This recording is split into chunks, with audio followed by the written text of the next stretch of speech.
മുൻ പ്രധാനമന്ത്രി മൻമോഹൻ സിംഗിന്റെ സ്മാരകത്തിന് പ്രത്യേക സ്ഥലം അനുവദിക്കാത്തതിൽ ബിജെപിയും കോൺഗ്രസും തമ്മിൽ വാക്പോര് രൂക്ഷം.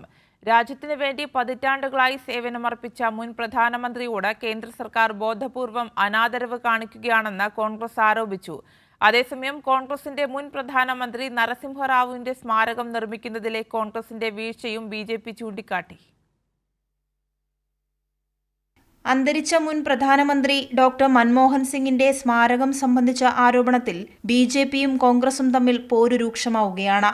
ശവസംസ്കാരത്തിനും സ്മാരകത്തിനുമായി പ്രത്യേക സ്ഥലം അനുവദിക്കണമെന്ന കോൺഗ്രസിന്റെ ആവശ്യം കേന്ദ്രം തള്ളിയത് മുൻ പ്രധാനമന്ത്രി മൻമോഹൻ സിംഗിനോടുള്ള ബോധപൂർവമായ അനാദരവാണെന്ന് കോൺഗ്രസ് വിമർശിച്ചു. അടൽ ബിഹാരി വാജ്പേയിക്ക് പ്രത്യേക സ്ഥലം അനുവദിച്ച ബിജെപി ഇപ്പോൾ വില കുറഞ്ഞ രാഷ്ട്രീയം കളിക്കുകയാണെന്ന് കോൺഗ്രസ് സംഘടനാ ജനറൽ സെക്രട്ടറി കെ.സി. വേണുഗോപാൽ കുറ്റപ്പെടുത്തി.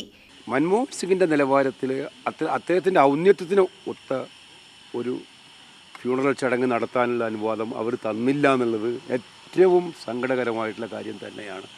ഈ ഭാരത സർക്കാർ വിചാരിച്ചാൽ ഈ രാജ്യത്ത് സ്ഥലം കണ്ടെത്താനാണോ പ്രശ്നം? അടൽ ബിഹാരി വാജ്പേയിക്ക് കണ്ടെത്തിയിട്ടുണ്ടല്ലോ അവർ.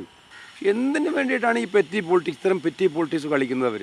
അതേസമയം ഇപ്പോൾ അനാവശ്യ വിവാദമുണ്ടാക്കുകയാണെന്നും UPA സർക്കാരിന്റെ കാലത്താണ് സ്മാരകങ്ങൾക്ക് സ്ഥലം അനുവദിക്കേണ്ടെന്ന് തീരുമാനിച്ചെന്നും കേന്ദ്ര സർക്കാർ തിരിച്ചടിച്ചു. മാത്രമല്ല, കോൺഗ്രസ് നേതാവും മുൻ പ്രധാനമന്ത്രിയുമായ PV നരസിംഹറാവുവിന്റെ സ്മാരകം നിർമ്മിക്കാത്ത കോൺഗ്രസിനെ കേന്ദ്രം പരിഹസിച്ചു. സ്മാരകത്തിനായി ട്രസ്റ്റ് രൂപീകരിക്കുകയും സ്ഥലം അനുവദിക്കുകയും ചെയ്യേണ്ടതിനാൽ മാത്രമാണ് സംസ്കാര ചടങ്ങുകൾ നിഗംബോധ് ഘട്ടിൽ ക്രമീകരിച്ചതെന്നായിരുന്നു ഇന്നലെ കേന്ദ്ര ആഭ്യന്തര മന്ത്രാലയത്തിന്റെ വിശദീകരണം. സംഭവം വിവാദമായതിനു പിന്നാലെ നിരവധി കോൺഗ്രസ് നേതാക്കളാണ് പ്രതികരണവുമായി രംഗത്തുവന്നത്. കൈരളി ന്യൂസ്, ദില്ലി.